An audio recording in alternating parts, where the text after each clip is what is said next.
Assalamualaikum warahmatullahi wabarakatuh. Jumpa lagi pada mata kuliah Sosiologi Politik. Pada dua pertemuan terakhir ini kita akan membicarakan tentang Islam dan politik. Saya kira ini salah satu topik yang banyak dikaji, kemudian karena memang menimbulkan banyak ketertarikan, ya, sebab berkaitan dengan dua hal yang sama-sama menarik dan ketika bertemu menimbulkan situasi yang sensitif, ya, sensitif dalam artian reaksi orang itu bisa kuat, entah reaksi mendukung, entah reaksi menolak, sehingga ketika berbicara hubungan antara Islam dan politik, semua orang bersiap-siap mendengar. Nah, kalau dia cocok dia akan mendukung, kalau dia tidak cocok dia akan menolak. Nah, seringkali timbul diskusi, perdebatan, bahkan saling mengolok, saling mengejek, sehingga kajian tentang Islam dan politik itu pada akhirnya sering menjadi kabur oleh hiruk-pikuk perdebatan yang seringkali tidak terlalu sistematis, ya, tidak terlalu ilmiah, hanya sekedar mengekspresikan suka atau tidak suka, setuju atau tidak setuju terkait dengan topik-topik tertentu dalam hubungannya Islam dan politik. Oleh karena itu, penting untuk melihat secara jernih, secara terstruktur, secara sistematis, bagaimana sebenarnya hubungan antara Islam dan politik. Mari kita lihat.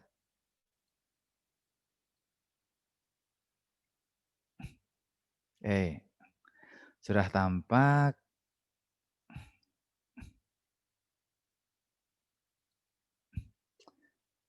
Ya, satu hal yang sangat penting kita mulai adalah pemahaman bahwa Islam merupakan sistem kehidupan yang lengkap.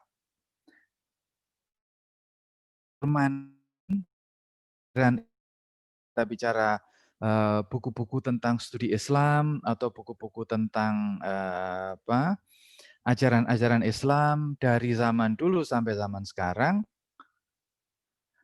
semua orang Islam mengakui bahwa agama Islam itu bukan hanya soal ritual. Tidak ada orang yang bisa mengatakan bahwa yang penting saya sudah ibadah. Ya, perkara di luar nanti mau hidup semaunya sendiri itu terserah saya. Itu tidak bisa begitu. Ya, karena umat Islam percaya bahwa Islam itu diturunkan oleh Allah sebagai petunjuk kehidupan. Ya, baik kehidupan secara pribadi, ya, kaitannya ketaatan kita beragama, moralitas kita, kesanggupan kita untuk selalu berbuat baik dan mencegah perbuatan yang tidak baik, atau dalam kaitan dengan persoalan keluarga, ya, bagaimana keluarga yang legal, membangun keluarga yang sah itu bagaimana? Itu harus mengikuti aturan agama. Ya. Kalau tidak mengikuti aturan agama, maka keluarga yang kita bentuk itu bukan keluarga yang sah, tapi namanya kumpul kebo. Demikian juga dalam kehidupan masyarakat. Tidak mungkin orang Islam itu hanya taat beribadah, tetapi tidak peduli kepada lingkungannya. Apakah lingkungannya itu kelaparan, apakah lingkungannya itu konflik, yang penting saya sudah rajin ibadah. Tidak bisa begitu. Ketaatan beribadah itu berkonsekuensi langsung kepada kewajiban tanggung jawab untuk membenahi lingkungan, berpartisipasi di dalam kehidupan sosial, di dalam kehidupan masyarakat. Demikian juga di dalam persoalan politik. Ya, kita tidak bisa mengatakan yang penting saya sudah beribadah dengan baik, perkara nanti kehidupan masyarakat itu rusak, nggak ada aturan yang baik, pemimpin itu tidak bertanggung jawab, itu bukan urusan saya. Yang penting saya sudah beribadah dengan baik. Tidak bisa begitu. Ya, lalu mengajarkan bahwa apabila kita melihat kemungkaran, ya, man ra'a minkum mungkaron falyughayyir biyadihi. Kalau kita punya kemampuan, kita wajib mengubah itu dengan kekuatan, dengan kekuasaan, dengan kita miliki.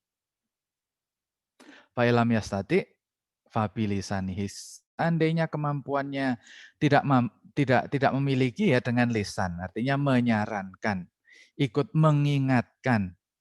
Nah, yang terakhir apabila kita tidak mampu, dengan doa, dan doa itu levelnya paling rendah. Wa huwa kata hadis, dan itulah tingkatan iman yang paling rendah. Kalau ada masalah apa-apa, ya kita doakan mudah-mudahan baik. Kita doakan mudah-mudahan segera selesai. Itu tingkatan iman yang paling rendah. Sementara iman yang paling tinggi adalah falyughayyir biyadihi. Ulurkan tangan, lakukan sesuatu. Terlibat di dalam ya menyelesaikan persoalan, memperbaiki situasi. Ya, sehingga Islam dan politik itu tidak pernah bisa dipisahkan. Ya, jadi kalau ada upaya jangan mencampur agama dan politik, itu pernyataan yang salah. Ya, agama tidak bisa dipisahkan dari politik. Yang benar adalah jangan mencampur adukkan agama dan politik tanpa ilmu atau tanpa pengetahuan. Ya, sebab apa? Kalau tanpa pengetahuan kita bisa terjebak. Ya, seolah-olah kita menggunakan politik untuk agama, artinya politik itu hanya sekedar alat untuk mencapai tujuan agama, tapi bisa jadi kita terpleset justru melakukan hal yang sebaliknya. Menggunakan agama untuk kepentingan politik. Nah, ini yang harus kita hindari. Oleh karena itu, persoalannya bukan tidak boleh mencampur agama dan politik. Boleh, bahkan harus. Memisahkan agama dari politik itu justru yang tidak boleh di dalam pandangan Islam. Tetapi untuk melakukan itu diperlukan pemahaman, diperlukan pengetahuan, diperlukan ilmu supaya yang kita lakukan itu benar-benar sesuai dengan tujuannya. Ibaratnya ya, kalau kita eh, ingin menjadi seorang dokter atau seorang tabib yang ingin menyembuhkan orang sakit dengan cara meramu obat-obatan, sebaiknya kita pastikan dulu bahwa kita tahu ilmu obat-obatan itu. Kita tahu ilmu farmasi, kita tahu ilmu kimia, supaya obat yang kita buat itu benar-benar obat. Karena obat itu kalau dosisnya kebanyakan, dia akan jadi racun. Kalau dosisnya kurang, dia akan menjadikan penyakitnya tambah tidak bisa dikendalikan. Gitu ya. Jadi eh, mencampur agama dan politik, istilahnya bukan mencampur ya, menyatukan agama dan politik itu sebuah kewajiban di dalam Islam. Beragama itu harus peduli kepada kehidupan, tetapi untuk menyatukan agama dan politik sama seperti ahli farmasi, ya, harus menggunakan ilmu yang benar. Karena resikonya itu besar sekali. Resikonya berat sekali yang nanti itu akan kita pertanggungjawabkan dalam kehidupan dunia maupun akhirat.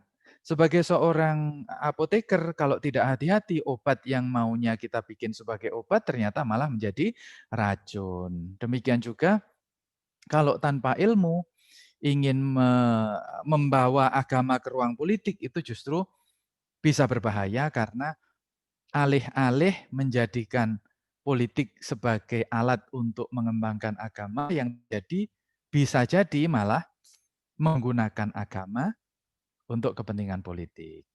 Ya. Nah, dalam kaitan dengan ini kita akan melihat bahwa sebenarnya istilah politik itu tidak hanya kaitannya dengan partai politik, ya, dengan pemilu, dengan pilpres atau pilkada. Hubungan antara Islam dan politik itu memiliki sejumlah arena. Arena itu apa? Arena itu lapangan permainan. Ya, paling tidak ada 3 arena di mana Islam itu berjumpa dengan politik atau Islam terlibat di dalam politik. Yang pertama adalah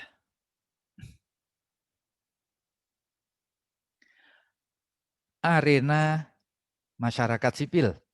Ya, pada pertemuan-pertemuan sebelumnya kita sudah mendiskusikan apa itu masyarakat sipil, yaitu kelompok-kelompok yang menjamin keragaman ekspresi di masyarakat, ya, yang menjamin kesehatan masyarakat dengan menjaga kesetaraan dan kebebasan ruang publik. Jadi di kalangan masyarakat sipil atau di arena masyarakat sipil itu juga ada kelompok-kelompok Islam yang terlibat untuk ikut menjaga dan mempertahankan supaya ruang publik yang ada di Indonesia itu tetap sehat, agar masyarakat kita sehat, agar individu-individu yang ada di dalam masyarakat tersebut sehat.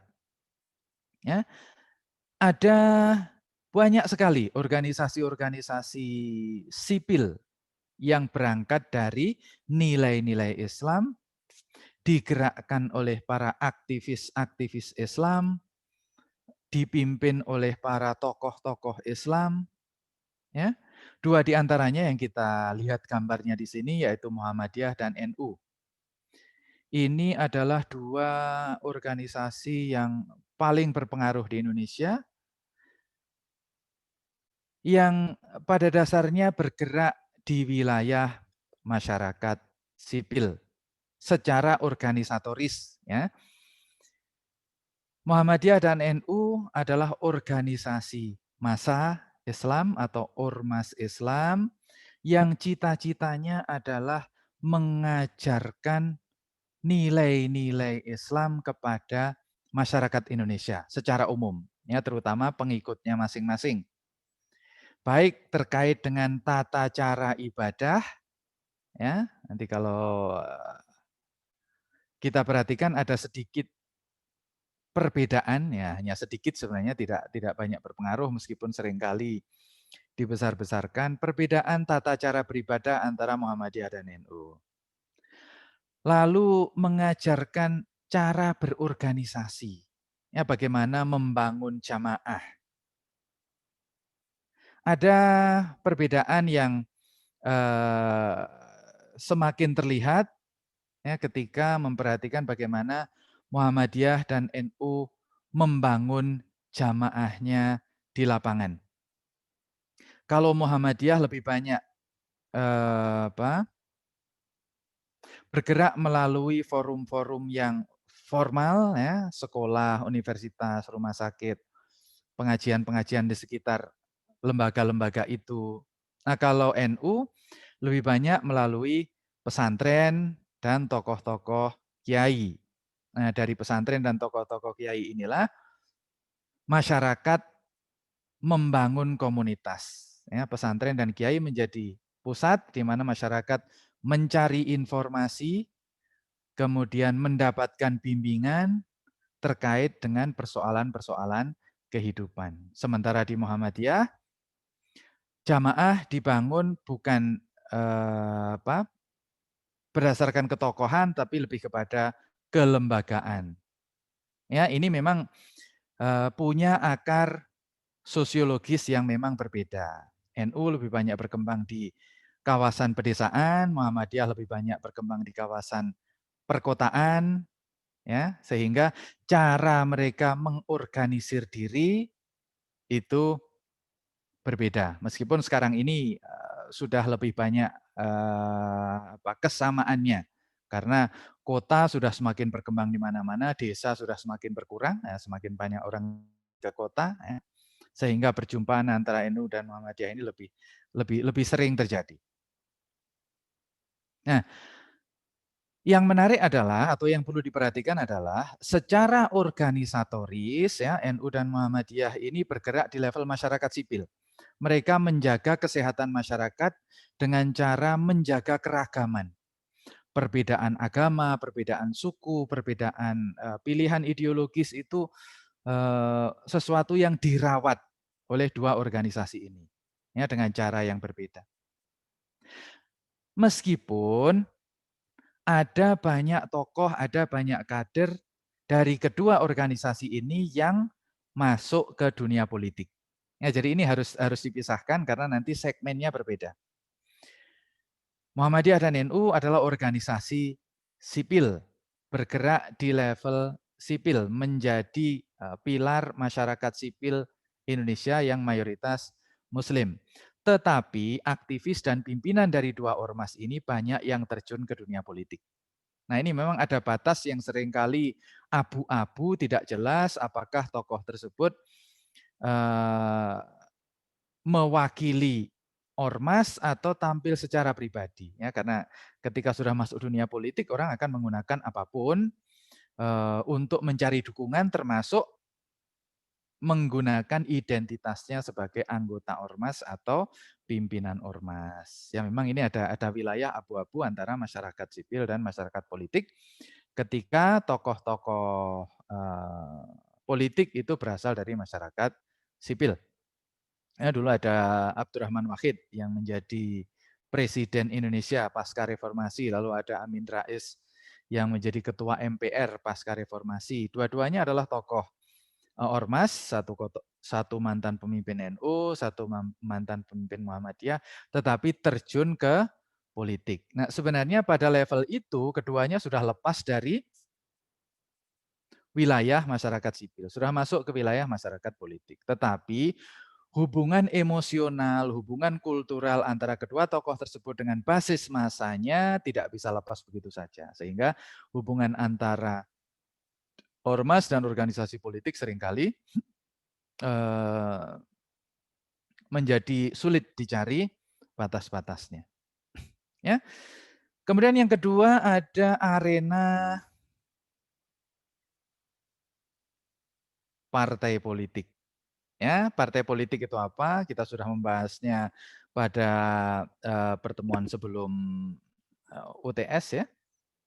Partai politik adalah organisasi sebagai alat untuk menampung aspirasi publik yang kemudian aspirasi tersebut dipertarungkan melalui pemilu dalam rangka persaingan untuk membentuk pemerintahan.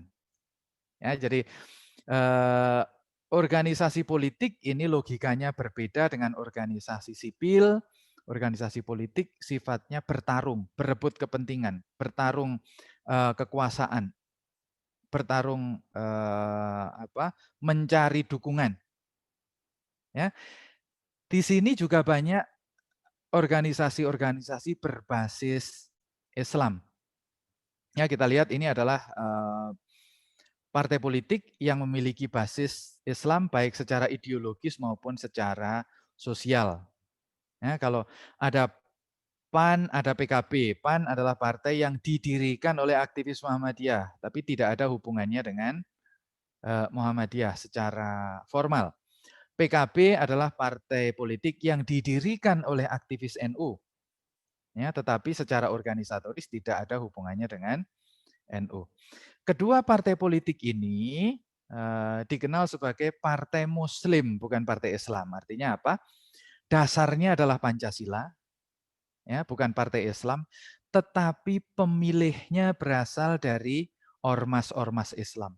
Jargon-jargonnya menggunakan istilah-istilah dari dunia dari khazanah Islam. Program-programnya ya juga mencerminkan karakter keislaman dari dua partai ini. Tetapi sebenarnya dasarnya bukan Islam atau landasan ideologisnya adalah Pancasila. Ya.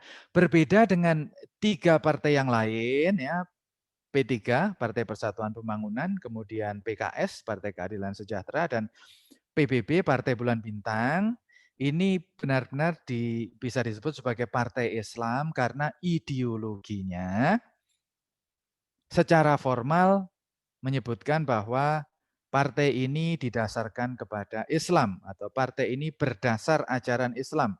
Sementara PAN dan PKB, partai ini berdasarkan ideologi Pancasila. Ya, secara formal ideologinya berbeda, tetapi secara perilaku agak sulit dibedakan karena mereka menyasar pemilih yang sama, jualannya kepada pembeli yang sama. Nah, karena pembelinya sama, yaitu pengikut dari ormas-ormas Islam ini, maka ya, kampanyenya kira-kira sama, program-programnya ya kira-kira sama, begitu ya. Nah, melalui partai politik inilah umat Islam mendorong agenda-agenda publik. Agenda publik itu artinya apa yang dilakukan oleh negara ya dalam bentuk kebijakan publik maupun pembangunan berdasarkan nilai-nilai Islam. Ya, misalnya mendorong pengembangan bank syariah atau bank Islam, ya bank yang menekankan perbedaan antara dagang dan riba, ya, yang mendorong perbankan itu lebih transparan, lebih adil kepada nasabah. Lalu ada sistem pendidikan yang mengakui pendidikan agama sama dengan pendidikan umum, karena di masa lalu pendidikan agama itu dianggap tidak memberikan bekal sipil, tidak memberikan bekal keterampilan, dan tidak bisa digunakan sebagai bekal kehidupan. Ya, kalau misalnya dulu ingin melamar pekerjaan harus dengan ijazah sekolah, ijazah madrasah, apalagi pesantren itu enggak diakui. Ya, atas perjuangan kelompok-kelompok Islam ini, maka akhirnya sekolah dan madrasah itu mendapat subsidi dari negara. Nah, sehingga sekolah-sekolah berbasis Islam itu kemudian bisa berkembang dan akhirnya ijazahnya bisa diakui. Nah, termasuk UIN, Universitas Islam Negeri, itu adalah hasil perjuangan untuk menjadikan ada universitas umum yang berlabel Islam. Karena umat Islam mengakui agama Islam itu sistem kehidupan yang lengkap, ya termasuk sistem pendidikan. Ya, jadi partai politik atau politik adalah ruang kedua di mana Islam berjumpa dengan politik. Dan yang ketiga,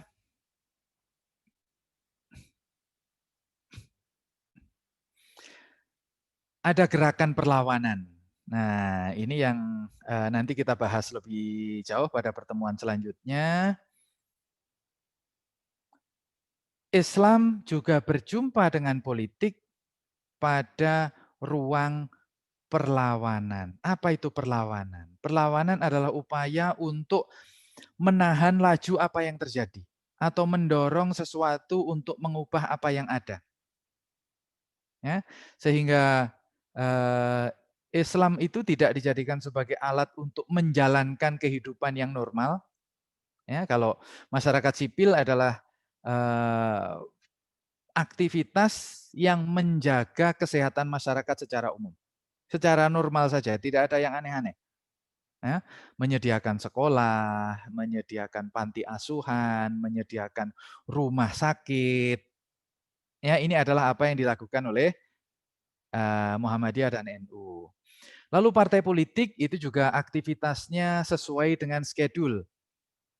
Ketika terjadi pemilu, partai politik sibuk mencari uang untuk melakukan kampanye-kampanye, merekrut calon anggota legislatif, kemudian berpartisipasi dalam pemilu, kalau menang atau bagian dari pemenang maka mendapatkan jatah kursi di kabinet, kalau tidak menang ya berada di luar bersama kelompok oposisi gitu ya, normal-normal, rutin. Nah, gerakan perlawanan adalah gerakan yang bereaksi terhadap situasi yang dianggap tidak tidak pas. Biasanya yang dilakukan itu bukan sesuatu yang biasa, tetapi sesuatu yang upaya untuk memancing perhatian, upaya untuk membangkitkan kesadaran. Misalnya demo. Saya kira hampir tidak pernah Muhammadiyah NU itu demo. Ya pernah, tetapi sangat sangat jarang. Kemudian partai politik itu juga sulit terlibat di dalam kegiatan-kegiatan demonstrasi karena mereka pasti akan menyimpan energi dan anggaran untuk demonya itu ketika pemilu. Ya. Nah, ada gerakan-gerakan yang aktif di dalam melakukan protes, di dalam melakukan unjuk rasa terkait beberapa isu ya yang dianggap sensitif terhadap situasi umat Islam, ya misalnya berkembangnya tempat-tempat maksiat di dekat rumah penduduk yang beragama Islam, ya misalnya. Lalu aturan yang atau keberadaan tempat-tempat prostitusi terselubung atau yang menjual minuman beralkohol misalnya ya, itu secara mendasar memang bertentangan dengan idealisme umat Islam karena haram, kemudian kemaksiatan juga haram. Nah, kelompok-kelompok perlawanan itu melakukan aktivitas di luar normal, tidak mengikuti struktur masyarakat, tidak mengikuti struktur politik. Ya, mereka melakukan demo, melakukan tindakan sepihak untuk membubarkan tempat-tempat maksiat, mensweeping tempat-tempat yang menjual minuman beralkohol, memaksa mereka untuk tutup atau memaksa menutup restoran, warung makan yang berjualan pada Ramadan. Secara nilai mereka berangkat dari normativitas kelompok Islam, normativitas ajaran Islam. Tetapi secara aktivitas itu di luar jalur resmi, di luar jalur legal, baik secara sosial maupun publik, secara hukum kenegaraan. Sehingga gerakan ini juga sering disebut sebagai kelompok vigilante. Kelompok vigilante adalah kelompok polisi swasta. Mereka ini kelompok swasta tetapi memainkan peran sebagai penegak hukum. Ya. Dan sebenarnya ini bukan sesuatu yang aneh ya, bukan sesuatu yang hanya orang Islam saja yang melakukan, enggak. Di mana-mana terjadi. Terutama di negara-negara di mana masih dalam proses pembangunan ya, ketika polisinya orangnya kurang, personel polisinya kurang, atau akuntabilitas aparat keamanan itu rendah, ya, aparat keamanan berpihak pada kelompok tertentu, aparat keamanan tidak adil di dalam memperlakukan masyarakat, maka muncul polisi-polisi swasta yang menganggap bahwa aparat keamanan itu korup, aparat keamanan itu tidak membela masyarakat, aparat keamanan itu hanya membela kelompok kaya, lalu kelompok-kelompok swasta ini memainkan peran sebagai polisi, mengambil tindakan sepihak, menyelesaikan persoalan yang harusnya menjadi wilayah penegak hukum, mereka selesaikan sendiri dengan cara mereka sendiri. Ya. Di semua negara ada, ya, karena itu adalah ekspresi masyarakat ketika mereka merasa frustrasi dengan aparat keamanan yang dianggap tidak berpihak kepada mereka. Nah, ini di dalam Islam juga ada yang kita kenal kelompok-kelompok. Nah, kebetulan dua kelompok ini sudah dibubarkan oleh pemerintah ya. Ada Hizbut Tahrir, ada Front Pembela Islam. Ini adalah kelompok-kelompok yang pernah beroperasi di Indonesia, pernah aktif di Indonesia dan memiliki banyak pengikut. Banyak orang terwakili oleh kelompok ini ya, meskipun tidak banyak dalam ukuran Indonesia ya, tetapi ada anggota masyarakat atau kelompok masyarakat yang merasa simpatik dengan kegiatan-kegiatan dan aktivitas kelompok Islam ini, ya, gerakan-gerakan perlawanan Islam ini, karena memang mau tidak mau harus diakui Indonesia masih memiliki banyak persoalan baik pada level masyarakat, pada level politik maupun pada level penegakan hukum. Ya, sehingga munculnya kelompok-kelompok vigilante itu adalah bagian dari dinamika itu. Ya, sehingga upaya untuk meredakan kelompok-kelompok vigilante ini bukan hanya melarang atau membubarkan kelompok-kelompok semacam ini, tetapi juga memperbaiki sistem politik secara keseluruhan. Selama sistem politiknya masih ya, menyisakan rasa ketidakadilan di masyarakat, ya, memang ukurannya agak susah ya. Tetapi saya kira kita bisa melihat bagaimana indeks korupsi, kemudian indeks kepuasan masyarakat terhadap kinerja aparat keamanan ya, itu menunjukkan bahwa masih banyak hal yang perlu diperbaiki. Nah, dalam kondisi semacam itu, setiap kali kelompok semacam ini dibubarkan, pasti akan muncul lagi. Ya, karena masyarakat yang sehat itu akan punya kekuatan, akan punya ketangguhan untuk menyelesaikan persoalan. Kalau jalur formal dianggap tidak efektif, ya mereka akan menempuh jalur-jalur informal. Semakin efektif aparat keamanan dan aparat negara, semakin kecil munculnya gerakan-gerakan perlawanan. Tetapi semakin tidak efektif pemerintahan, semakin tidak aspiratif kelompok-kelompok politik maupun kelompok-kelompok masyarakat sipil semacam ini ya, maka gerakan-gerakan perlawanan itu akan semakin muncul banyak. Karena misalnya Muhammadiyah, NU itu juga banyak mendapatkan kritik karena mereka terlalu sibuk mengurusi jamaahnya yang sudah terlalu banyak. Sehingga mereka melupakan kelompok-kelompok lain di luar jamaahnya sendiri ya, yang kemudian tidak punya panduan. Ada kelompok-kelompok masyarakat yang akhirnya terjebak atau terperangkap oleh pesona dari kelompok-kelompok perlawanan ini yang seolah-olah mewakili aspirasi mereka karena kelompok-kelompok mainstream, kelompok-kelompok mapan sudah terlalu sibuk dengan aktivitas internalnya sendiri. Oke ya, jadi ada 3 arena di mana Islam berjumpa dengan politik.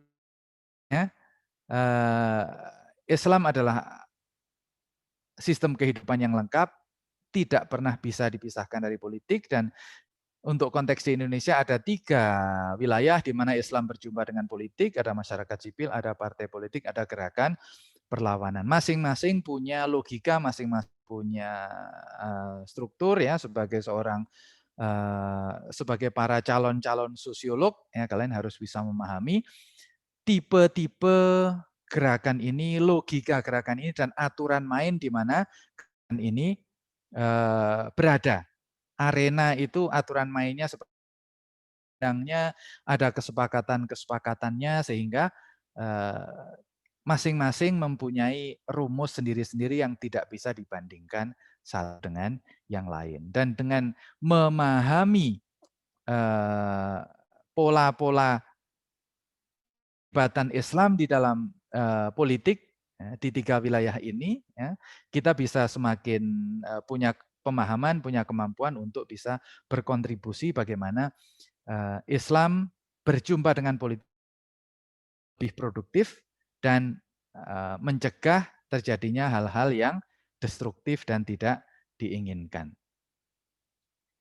Ya, demikian topik terkait dengan Islam dan politik, mudah-mudahan bisa menjadi bekal supaya kita lebih paham tentang bagaimana hubungan agama dan politik, dan ketika kita terlibat di dalam dialog, perdebatan, itu kita punya acuan yang jelas dan tidak hanya terjebak kepada emosi, suka atau tidak suka. Terima kasih, sampai ketemu pada sesi berikutnya.